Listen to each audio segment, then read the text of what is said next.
Morocco. Colourful markets, glittering souks, and shaded gardens. It is said that the finest of these gardens today are the work of artists, romantics, and plant collectors from Europe. We set out on a journey to Morocco to discover how they have brought their dream of the Orient into garden form.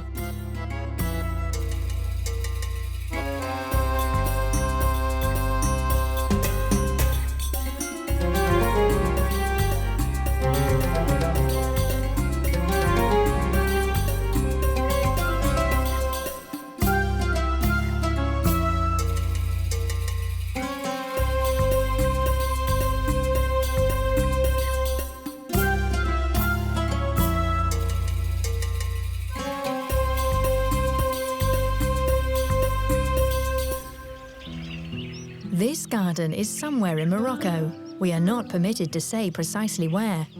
Many people talk about it, but only very few have been there.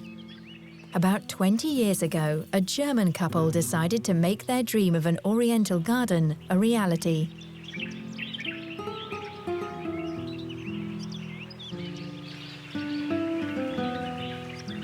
Fully in keeping with Islamic tradition, they have created not merely a green plot, but a habitat and living space.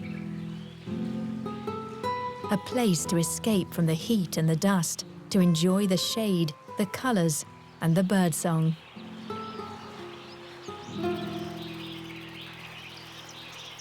A perfect Islamic garden achieves the symbiosis of architecture and nature. Everything is in harmony, down to the last detail, and is steeped in the desire and the will to achieve beauty.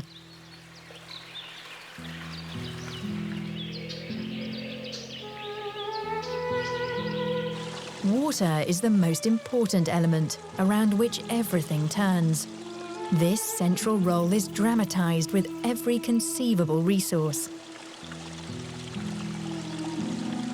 We are interested in where Europeans first created gardens in Morocco, and we set off to find out more. Rabat, the capital city of Morocco, is on the coast of the North Atlantic Ocean. A fresh ocean breeze always blows here, and the climate is pleasant throughout the year. Rabat is a modern administrative city, but it also includes the old fortress citadel, dating from the 12th century. The Kasbah of the Udayas, which Ines El-Experu tells us about. She works for the Spanish Funki organization, which researches Islamic culture. The Andalusians, who were expelled by the Christians, escaped to Morocco, Algeria and Tunisia, and they settled in along the river Bourgreg and also in the Kasbah of the Udayas.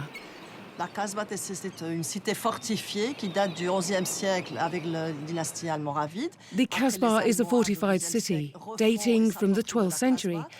It has beautiful gates made from local stone.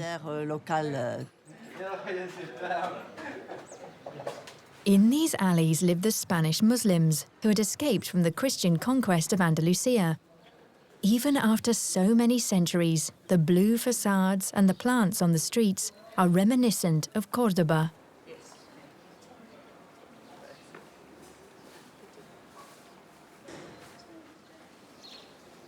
Since there was no space for gardens in the old city, painted flower pots were used to bring a splash of colour to the alley. Rhythmic sounds echo through the streets. A Gnawa musician is playing a three-stringed lute, known as the gimbri. The Gnawa are an ethnic minority in Morocco, and their musicians are called on even today to drive away evil spirits. Inside the fortified walls, there is an old garden that has an eventful history over several centuries. Ines El-Experu explained how it was created in the early 20th century. Certainement, il s'agissait d'un riad, c'est-à-dire une maison. This was certainly a riad, a house with a garden in the centre. When General Lyautey came to Rabat during the French Protectorate, he decided to establish this garden in the style of an Islamic Andalusian garden, so it would have his original character again, with stone paths, symmetrical axes and fountains. He divided the garden into flower beds with plants reminiscent of those from Andalusia. The paths, the colours, the shade everywhere, and the architecture surrounding the garden. It is all typical for an Andalusian garden. It is a riad, also known as a bahira, a garden surrounded by walls.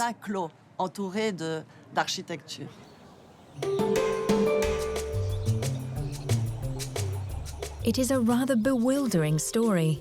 A century ago, a French general has a garden recreated in the style of Muslim Spain. Hubert Lyautey loved gardens, and he loved Morocco. At his request, a French painter came to this country, whom we thank for the most famous public garden. This is our next destination. We leave the Kasbah of the Udayas and travel south. Once again, we enjoy the salty spray of the Atlantic and prepare ourselves for the hot, dry and dusty climate of the interior. The journey takes us here, to Marrakech.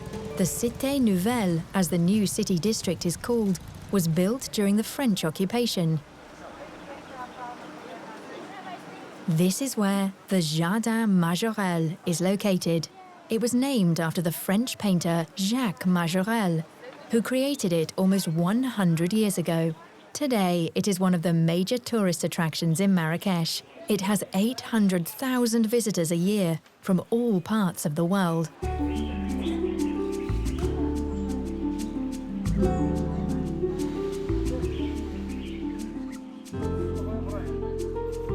The painter from Nancy suffered from a heart complaint, and on the advice of General Lyautey, moved to Morocco. He stayed and created a garden.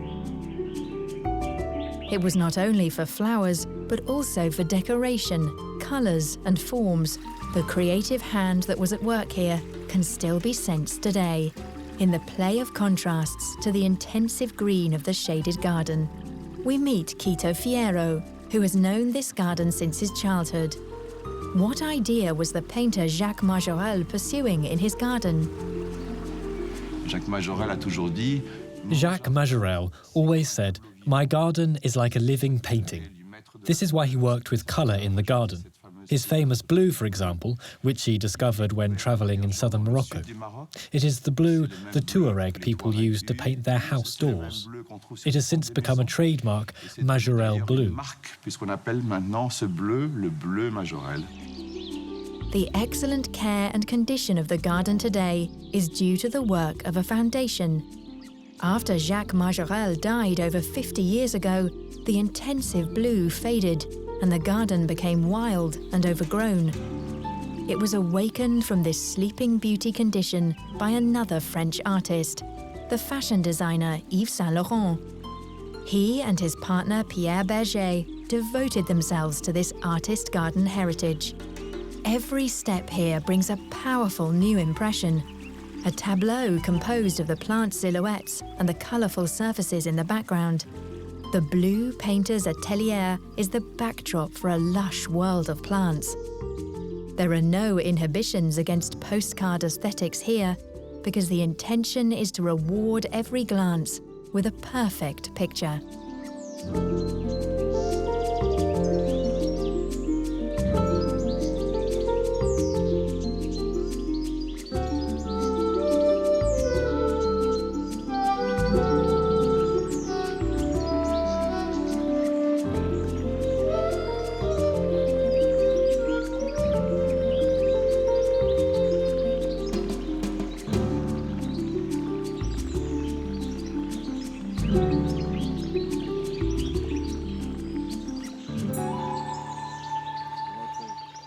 The Jardin Majorelle is also a botanic garden.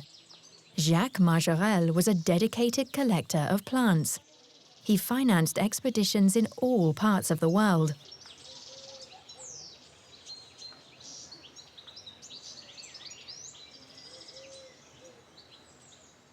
Il a voulu créer un jardin exotique. He wanted to create an exotic garden for his plants from around the world, in particular for the cactuses.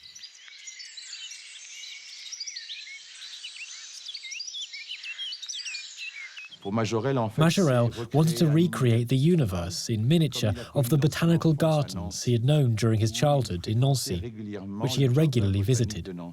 This was the origin of his passion for plants.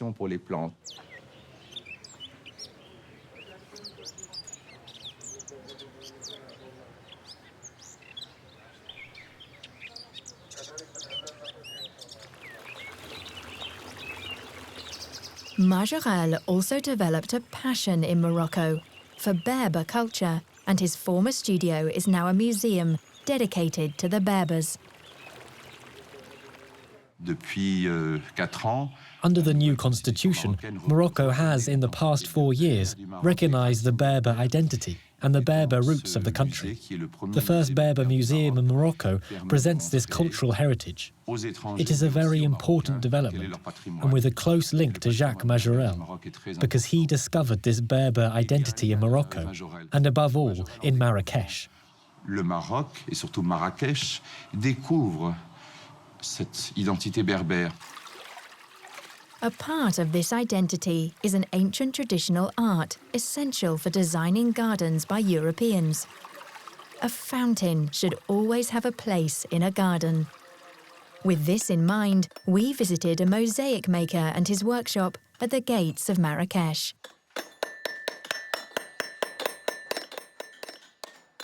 Abdelghani Lachaga learned the craft from his father. The men of the family have been mosaic makers since the 18th century. There are 2 methods for making these very small tiles. Either each single part is first made from clay, glazed and fired separately, or the small pieces are hammered out of already fired large tiles to the sizes required. Abdelghani Lachaga has customers from around the world. They are mostly owners of gardens. A specialty of the Moroccan garden is that finely crafted and artistic objects used in it are equally as important as the plants. Back to Marrakech. The old city, the Medina, is surrounded by a wall.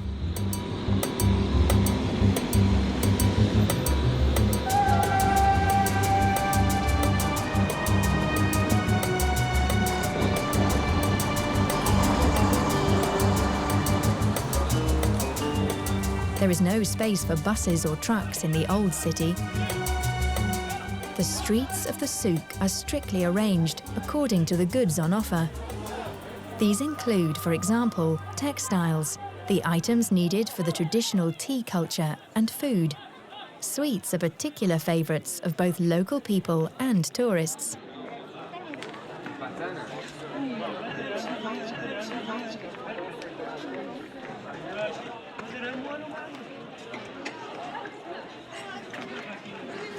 The jostling crowds of the souks are an unfamiliar experience and make a quiet, solitary place seem very attractive. Riads offer precisely this. Riads are houses with a central courtyard garden. These are the typical houses in the Marrakech Medina. They provide protection from heat, the sun and the dust.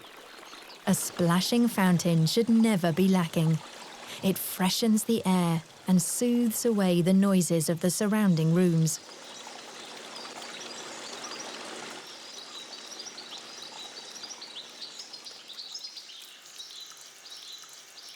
The hot city is soon forgotten in a cool courtyard garden of this kind.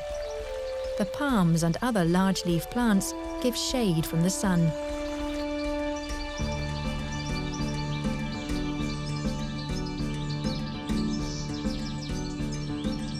The Dane Peter Bergman found a home here over 40 years ago, and he restored this riad with its 7 courtyards. He adopted the customs and practices of the country from the start. These include giving a newly purchased house a name. When you enter some houses, you simply do not feel very much at home in them. This is strange, and vibration sounds a little silly, but it is a fact. When you come in here through the first large courtyard, at the rear, you experience it. Yes, it is ifulki. Ifulki is a Berber word. It means beautiful and good. It was so beautiful. I felt so good, accepted, welcome, and that is why the house is named Ifulki. There were once about 1,000 riads in the Medina. A few hundred have now been renovated, mostly by Europeans. Some people criticise the sellout of the old city, while others say without the foreigners, the Medina would be a ruin. But without the oriental hospitality of the Moroccans, few Europeans would have stayed here for long.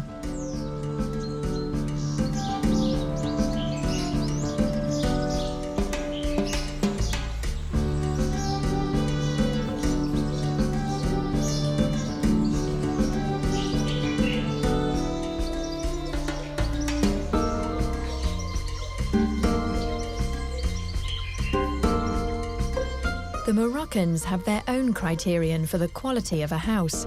It must not only be comfortable and shaded, but also happy.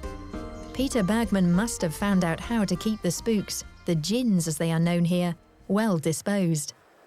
I simply asked the neighbours what to do to keep the house happy. They were very pleased with the question. Here comes a foreigner at long last who respects our customs, they said. They told me to leave little heaps of dates, flour and sugar at all the external corners to feed the prosperity of the house. Blood also had to flow, so a sheep was slaughtered. The Gnawi musicians came and drove away the bad spirits. I did everything that was expected, and it has been a happy house.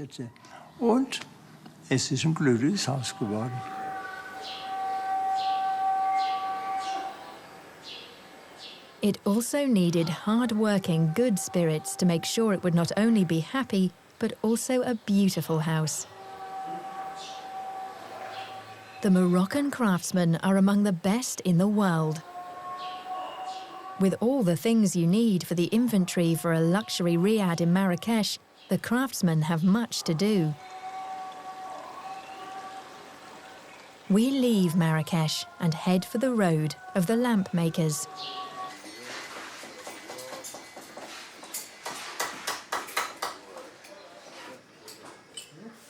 Remarkable lamps are produced in this workshop, with its modest dimension of a mere 30 square metres.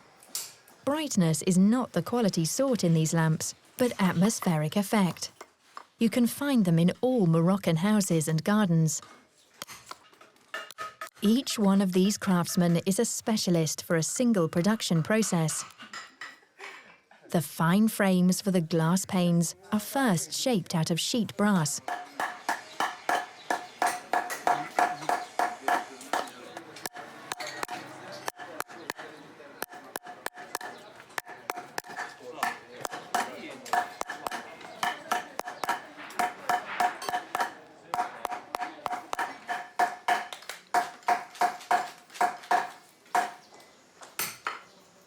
Fitting the glass requires skill and routine. The pane breaks if too much pressure is applied. Piece by piece, the metal parts are soldered into a complete lamp.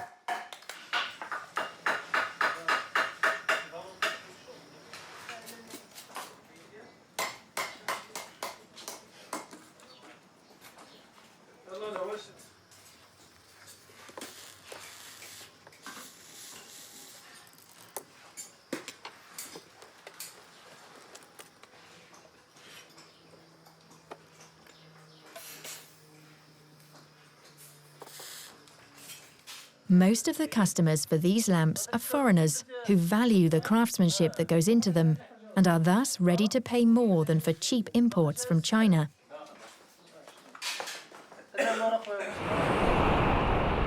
The The walls of Marrakech are 19 kilometers long, and all in the earth color of this area. This royal city has been an important trading and exchange center for around 900 years. It owes its existence to an immense oasis of palms, the Palmeraie. This provides water and food. Building among the palms is not permitted, but living close to them and having a garden there is highly prized.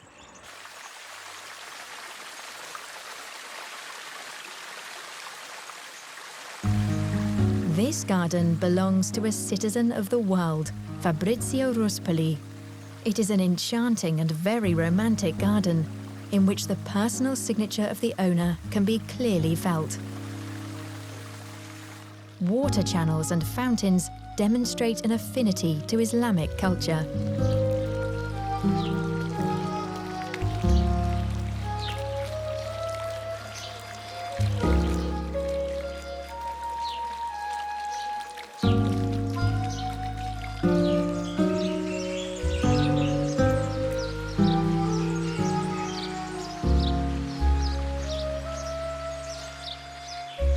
What does a garden mean for Fabrizio Ruspoli? Un jardin, c'est avant tout une collection d'émotions. A garden is a gathering of emotions. It must take you to your dreams and bring contact with memories that have fled very deeply into your heart. A garden is a mirror of the emotions. C'est donc la résonance des émotions.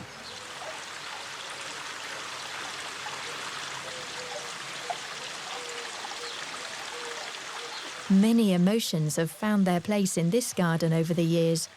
What are the emotions that bind Fabrizio Ruspoli to Morocco, and why does he live here? Je vis depuis 22 ans au Maroc, mais j'ai un lien très fort avec le Maroc puisque enfant. I have lived in Morocco for 20 years. I have a strong link with the country because my grandparents had a house in Tangiers, and I was plunged into Moroccan culture as a child. Alors ça, c'est déjà une chose qui ne s'explique pas.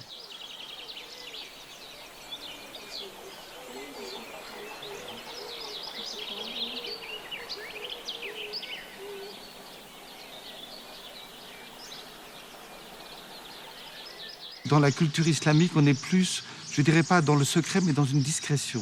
In Islamic culture, you find yourself by withdrawing into peace and tranquility, permitting you to live thoughtfully, with a bowed heart in a vertical communication with God. This, rather than a mere outward orientation, which is more of a European approach. I think that is a very important aspect of Islamic culture. C'est un point qui est très important, je crois, dans la culture islamique.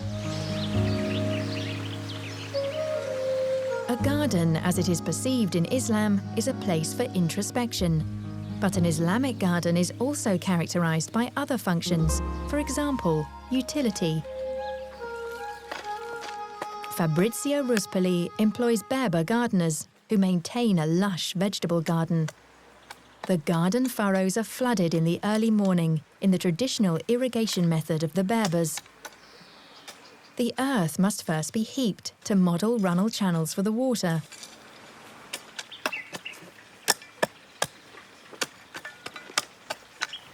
Young aubergine plants are then placed in the thoroughly wet earth. They are protected from the fierce sun by the protruding branches of trees. The gardeners can harvest vegetables several times a year, and these are then used in the kitchen close by.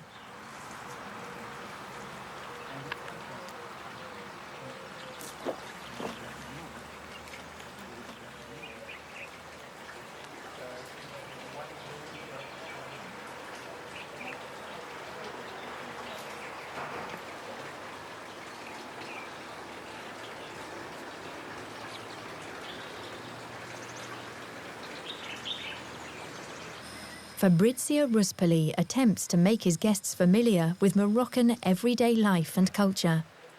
Bread is an important component of this. He has a traditional wood-fired oven in one of his gardens for baking bread. Bread is not only a basic food, in Moroccan culture, it is holy in the sight of God. Bread is never thrown away. It would be unthinkable for this bread anyway. It is delicious, especially with a little olive oil.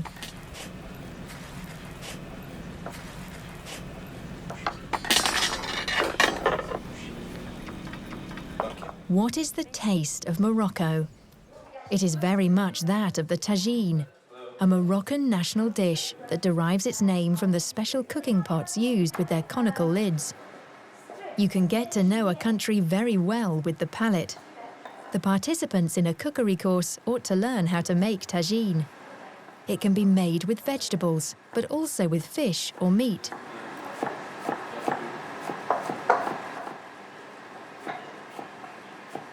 Spices such as cumin, coriander, garlic, curry and ginger are mixed in the tagine with oil and a little water. The ingredients are then stacked over each other and cooked. The taste and flavour rise upwards during cooking. She's going to make it very, very low. Right, so now, this is the moment. The way a garlic puree is prepared also needs to be practiced. Aromas are an inspiration to the memory.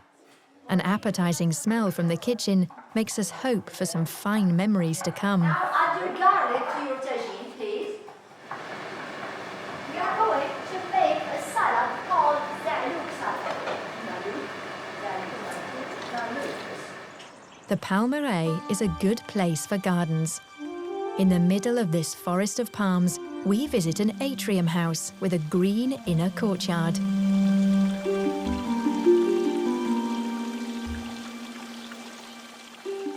This property also belongs to a European family. Their passion for gardens has opened their gates for us. The owners are pleased to show us the garden, of which they are very proud, but do not wish to be named or shown. Anonymity is not unusual in this city. Marrakech is an important place on the jet-set map.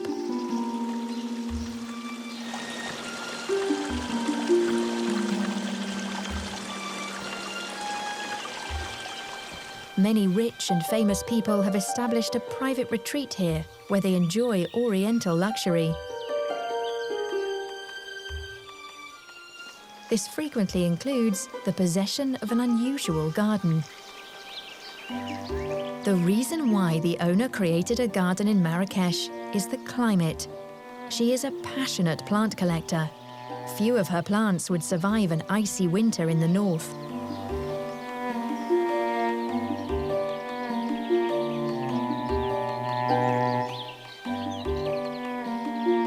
The flower bed on the terrace has an exuberant crowd of echium, pride of Madeira. Not only a delight for the eyes, but also for the bees. Bougainvillea in delicate pastel shades, a chinaberry tree with its intoxicatingly perfumed blossom, and hollyhocks, which originate from here.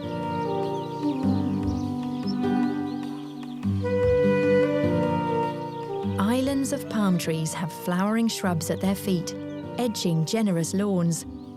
This reveals the European hand of the garden designer. The magnificent cactus plants of this size clearly come from the cactus farm north of Marrakech.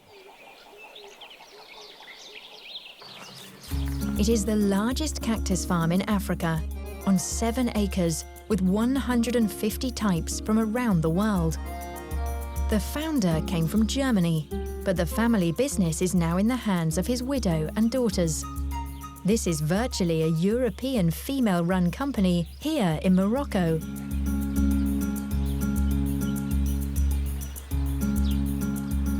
All 3 are cactus experts. For plants such as the Opuntia basilaris with its insidious and almost invisible barbed hooks, or the Espostua lanata, no one should be fooled by its attractive appearance. The conditions are ideal for cactus plants here in Marrakech. They need 100% sun and sand, gravel and earth in equal parts. But they have very modest water requirements. Only when they are first planted do they need regular watering for 2 weeks. Rosalinda Thiemann grew up on the cactus farm with a father from Bremen and a mother from Marrakech.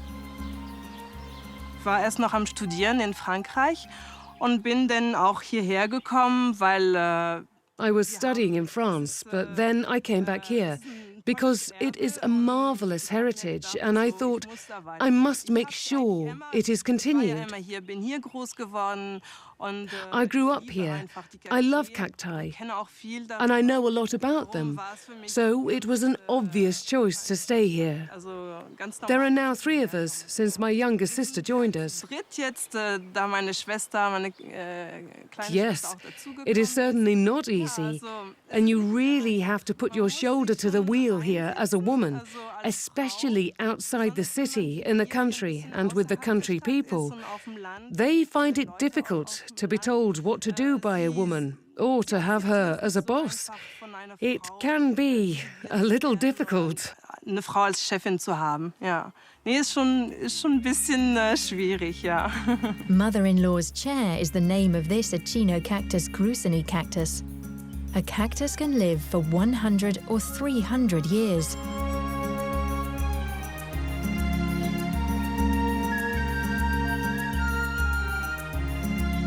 Pachycereus pringlei is named after the American botanist Pringle. These tree-like cactus can grow up to 19 meters high. Most cacti come from South America, and they are becoming ever more popular in the gardens of Europeans who have settled here. Sehr viele kommen nach Marokko. Many people come to Morocco because they can have a garden and benefit from the sun. Many come from places where the climate is not always so pleasant, and a lot of these people create very beautiful gardens. Benchaban Abderrazak has also created a beautiful garden. He is a Marrakchi with Berber roots. Gardens are his life. He writes about them, photographs them, and lectures on botany at Marrakech University. He has given much thought to how his culture and tradition are reflected in gardens. Les jardiniers au Marocain ont l'habitude de dire, quand ils ont bien travaillé dans un jardin, when gardeners in Morocco are satisfied with their work, they say they can see their face in the garden. C'est mon visage. Donc il voit son visage dans le jardin quand il a bien travaillé. The garden functions like a mirror because it reflects our faces. One also needs a mirror for immersion in thought about oneself and the world, and this mirror is meditation. De miroir pour plonger dans une réflexion sur soi-même et sur le monde, c'est ce qu'on appelle la méditation. Et ce n'est pas un hasard si beaucoup de jardins. The Islamic garden is full of water surfaces, and these are indeed mirrors reflecting the light, the surrounding buildings and the garden itself. Dans le jardin et dans les bâtiments qui se trouvent dans les jardins, et qui, en même temps, le jardin se reflète. This playing with mirrors is, I think, to some extent, the essence of a garden. Font partie de la vie, je crois, d'un jardin.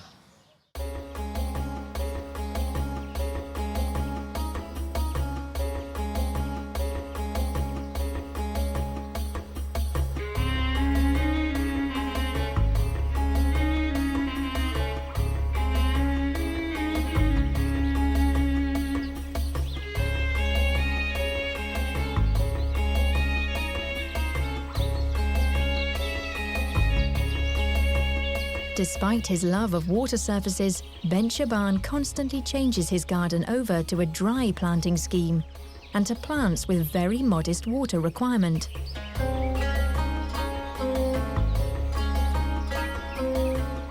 Global warming has not made the managing of a garden in this latitude any easier, and he wants to ensure that his plants will flourish over the long term.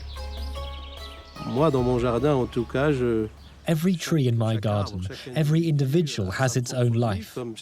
It is like a family, or like my children who constantly surprise me, but with a new emotion in each of these surprises. People who are not a part of the family have no part in these emotions, these little hidden things that ultimately bring us so many moments of happiness. Ces émotions, ces petites choses cachées et qui offrent beaucoup de bonheur, en fait.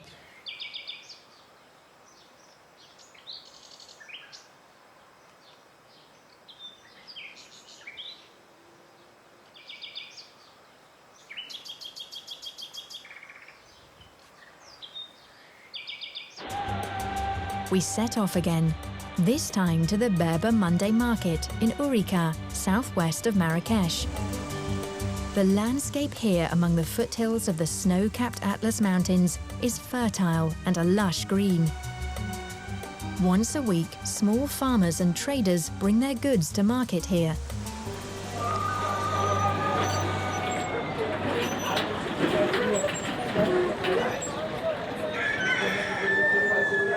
The Berbers are the original ethnic group in Morocco.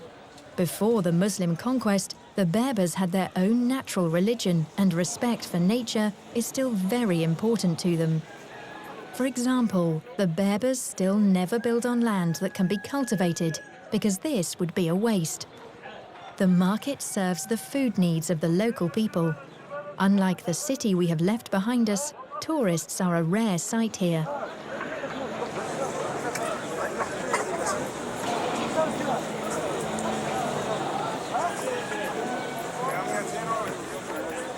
We have another destination here in the fertile surroundings of the Ourika River. We leave the lowlands and travel up into the mountains to a garden created by an Englishman. Stephen Skinner originally wanted to move to Marrakech, but then he discovered this place and built himself a Kasbah. This valley, the Ourika Valley, is the valley that Moroccans, Marrakechis, escape to in the summer months. And because it's cool and it's a dry, hot heat in the summer.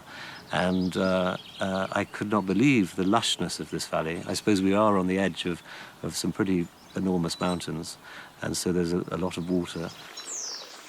And Stephen uses this water for a garden with spectacular views.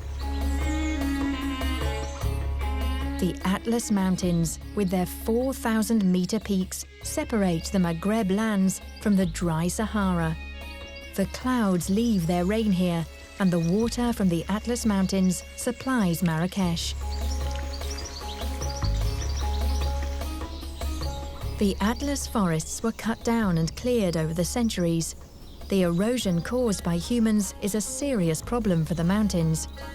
Plants are the only answer, as here in Skinner's garden.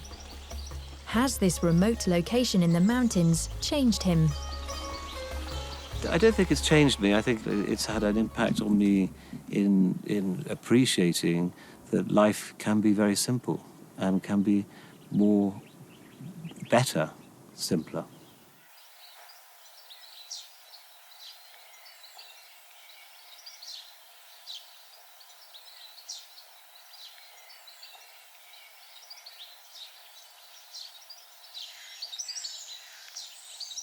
Berbers from the neighbouring villages work at the Kasbah and grow vegetables in the traditional way.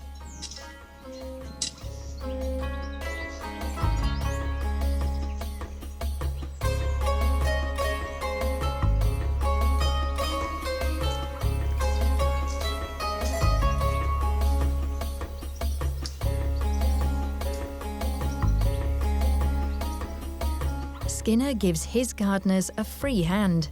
They know the climate and the soil best. And this is how his garden developed, not to a plan from a landscape architect, but in a dialogue with the human designers and with the constant panorama view here at a height of 1,000 meters.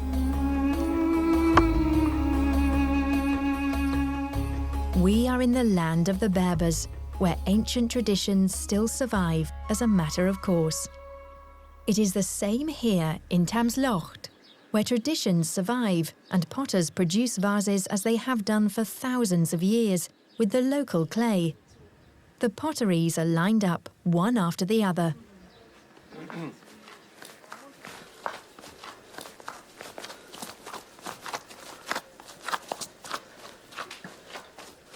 Nothing has changed either in the material or the technique used.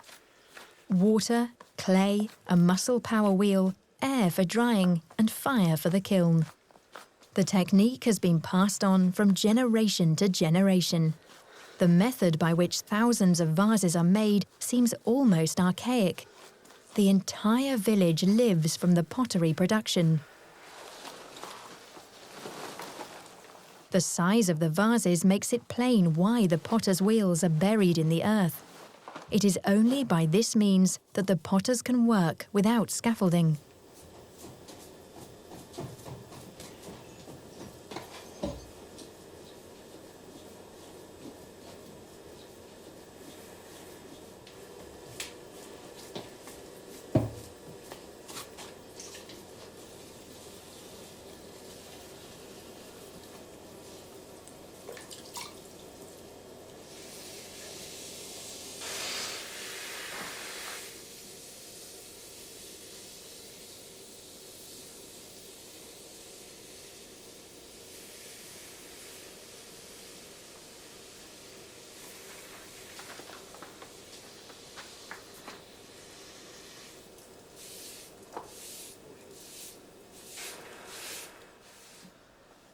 No vase leaves the workshop without being decorated first.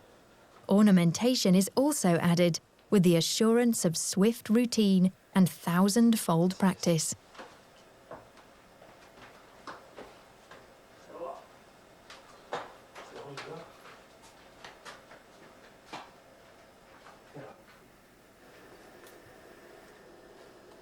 Once the clay has dried so that it is nicely elastic in consistency, patterns are inscribed on it.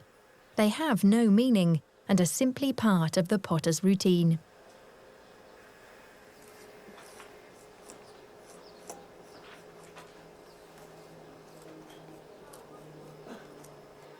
The kiln is heated with anything that burns well, sawdust for example.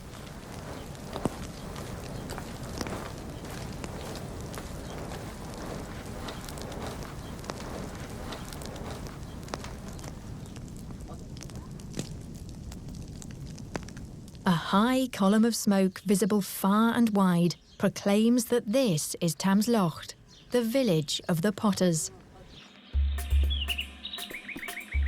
We plunge into the green world of the artist André Heller. Visitors to this public garden are received by figures of African gods. Why did the artist create a garden here in Morocco? Marokko ist eine Liebesgeschichte seit 1972. Man erfährt. Morocco has been a love story of mine since 1972. You only experience a love story in its full depth when you live it and experience it as a task. Eine Arbeit begreift. Und dann habe ich mir ein Projekt geschaffen. And then I set myself a project. It may sound a little arrogant, but to produce a portrait of myself as an elderly man and the experience I have with semitones, colours, smells, and through to light and shade. And this is something I wish to express, not merely in the written word, in songs or narratives, but transferred as a dream into reality. Als Traum in die Wirklichkeit übertragen werden.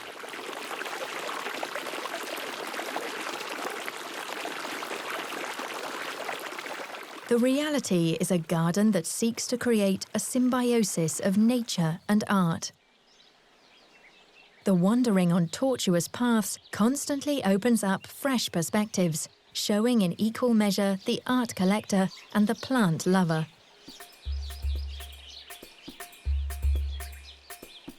Gardens also have another dimension for André Heller. Aber wenn man sich vorstellt, welche When you consider what supreme energies gardens possess and recall that the older they are, the more beautiful they become, then there is little in the world that will compare with them. Surely not us. Can we expect to look better at 200 than we did at 35? The garden André Heller has laid out is not yet 10 years old. It is still in its first infancy, but it looks significantly older and more mature because large and mature plants were acquired for it from the start. Every care has been taken to ensure there were no failures. Plants from around the world have found a new home in the artist's garden. New York was the compelling idea here, Heller says.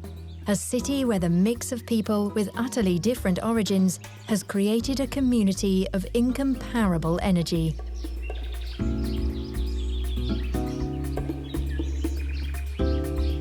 This is how to bring the whole world into a garden. Is the Islamic garden art tradition of significance for Hella? Die islamische Kultur hat immer Gärten als Islamic culture has always regarded gardens as places of contemplation. Auch des Augentrostes. And also of clearer perception. They are high-quality energy inputs that bring us back into harmony, the way a piano tuner does. Versuchen, wie ein Klavierstimmer in die richtige Stimmung zu bringen.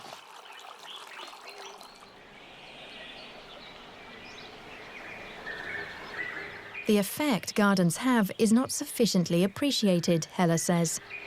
Man sollte in Wirklichkeit the categories of the Nobel Peace Prize ought to be expanded to include gardens. Gardens are a peace offering. There can be no question about that.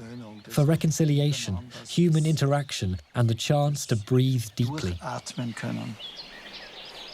We leave this garden reflecting on the notion that gardens can help to establish peace, either in oneself or between different cultures, as experienced here in Morocco.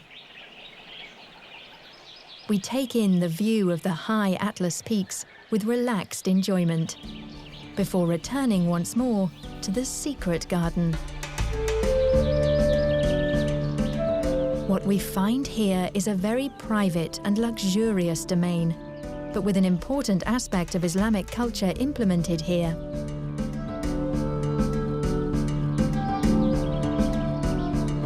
This is the factor of an all-dominant beauty. The star cast are the palms, with trunks decorated on the ground as though by flower garlands.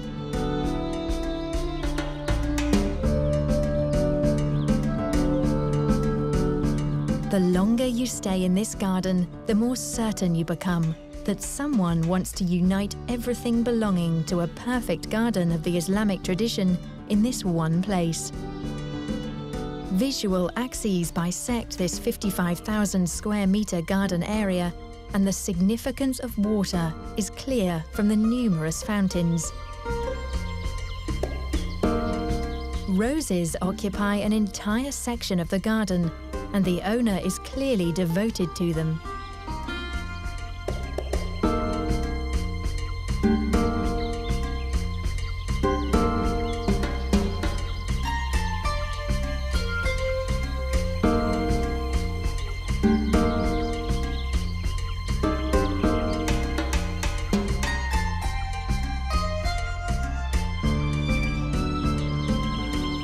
In the middle of this ocean of roses, the opportunity to lie quietly in the shade of a pavilion is provided, and to be beguiled by the fragrance and magnificent colours.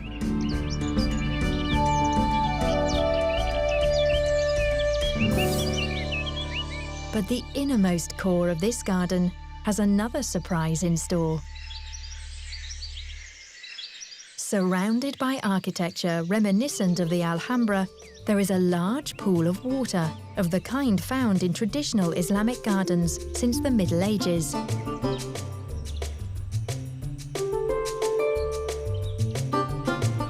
The gardens of the Europeans in Morocco are as individual as their owners. Each one of them has done something different to realize a personal dream of the Orient. Whether this is the magnificence of the caliphs, the simple life of the Berber people, or the spirituality of Islam. Each one of them shares a common love of a country that has accepted them all with its oriental hospitality.